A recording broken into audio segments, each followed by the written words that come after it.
Hello everybody.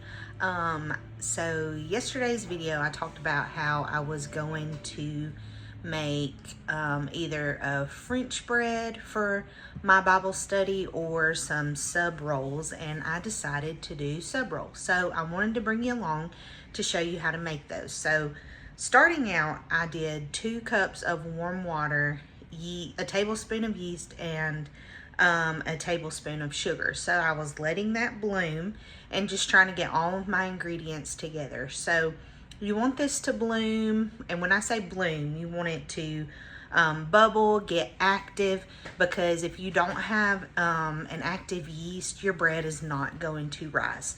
So you want to let this bloom, get active for about 5 to 10 minutes. Mine's been in there about 3 or 4 minutes, so it still has a little while. But I just want to bring you along and show you how I make these sub rolls, so stay tuned. Okay, I am back and I have got a good bloom here. So I am going to add in my flour and my salt. So we're going to start with 4 cups of flour, and it doesn't specify AP or bread, but I'm going with bread because just from experience, I feel like bread flour has been working better for me as far as giving it just that outer texture that I like, but still have the fluffiness on the inside. And there's some other tips and tricks that help with that too. But I have just started preferring to use bread flour when I've been making different things. Usually if I make some kind of dessert and it calls for all-purpose flour, I'm going to stick with that. But for now, let's go ahead. I'm going to sit you down here. And we're going to add in our 4 cups of flour. I'm going to go ahead and add in 2 cups. And then we will start kneading that. I have also found that when it says to knead your dough for 8 minutes or 7 minutes, however long it says, make sure you're doing that, because the kneading process of the dough to help with the gluten is an important part, and I really didn't pay attention to it, especially when I was first making bread. I was like, oh, that looks all mixed up together, it'll be fine. But it is an important part. So we are going to add in our other 2 cups. And then we will knead that together. And then you can, if you see the dough is still sticky, you can add in more dough as you would like.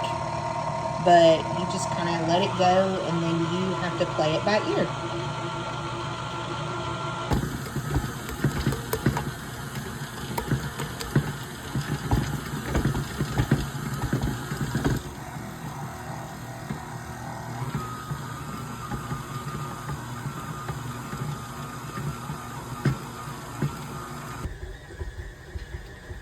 So I touched my dough and it was still a little sticky. And so I'm going to, as it's suggested, add in about, I always eyeball this, but it says add in about 1/4 of a cup. So we're going to add that in, and then we're going to let it keep kneading some more and see how that comes out. Okay, now that my dough has come together, it's still a little sticky, but you don't want to get it too dry to where you can't work with it either. So now that it is all together, we are going to just work it a little with our hands, and we're going to use this same bowl because I don't like to dirty up so many dishes. And we are going to oil this bowl with some avocado oil. I like to use avocado because it doesn't have any kind of taste, so I didn't want to add any extra kind of flavor to the rolls. So you're going to wipe your bowl with that avocado oil, and then I like to use it on the dough. See, the dough is still kind of sticky, but that's okay. So you're going to want to form it into a ball and put it down in that oil, and then just cover it so that when it starts to rise, the top doesn't stick to anything.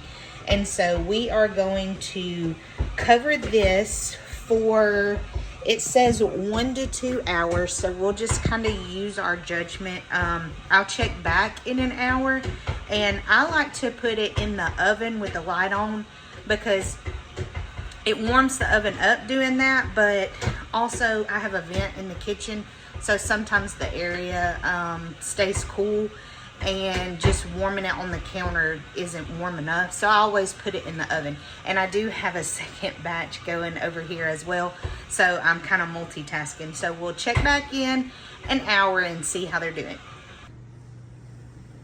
Okay, so now we have risen for about an hour, and you can tell we've definitely doubled in size. So what we're going to do now is we're going to flour our surface just a little bit, and we're going to roll this into about a 12-inch log, and then we're going to cut about 8 pieces and then roll them as well.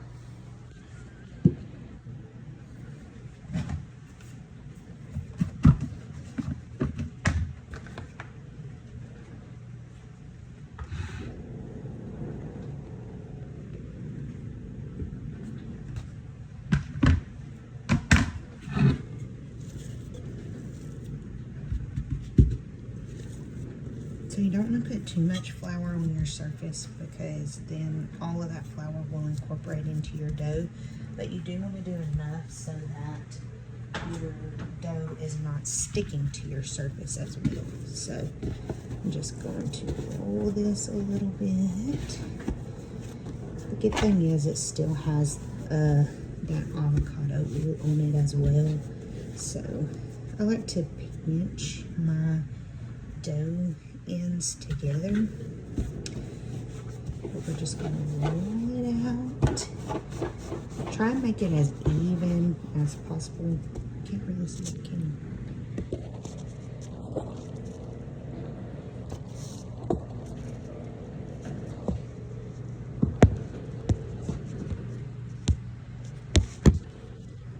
There. Roll that out.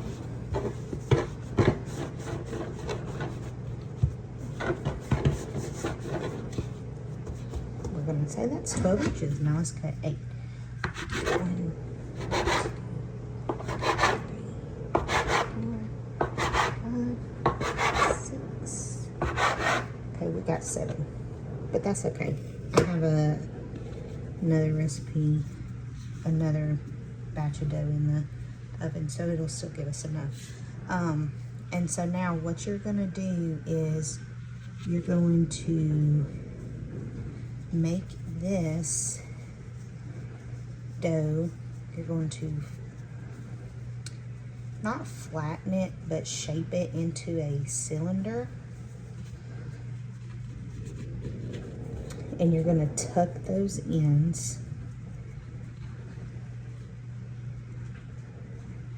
And you just do this with all 8 so that you get the sub look.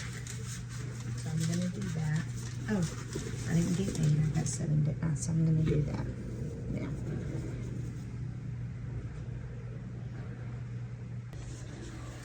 So as you can tell, I am still working on my sizing and rolling them out to be the same size. They're mostly the same shape, but same size, still working on. So what you're going to do, you're going to throw a tea towel over these. And if you want to, you can spread them out.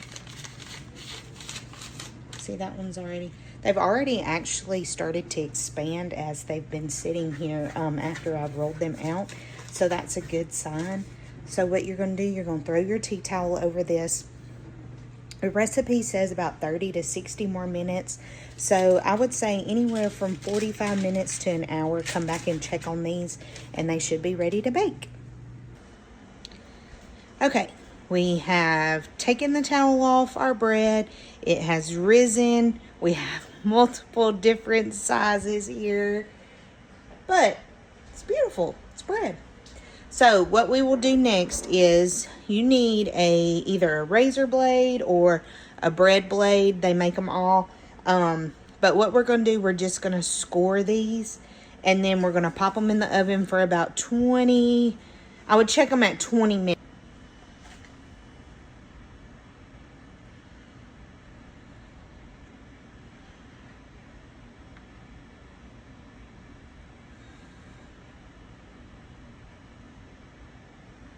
So you don't want to cut too extremely deep, but you want to get it deep enough that it is going to expand. So let me see if I can get it in there for you to see. So see how it's deep enough just so that the bread will expand when it bakes. Okay, so the loaves are scored. Like I said, you just want to cut enough so that it'll expand when you bake. This was I can't remember which ones that I've been videoing. You're going to bake on 375 for about 20-ish minutes. So, I forgot to start videoing again, but all I did was melt down some butter, and I took the buns out, and voila! You have your hoagie rolls.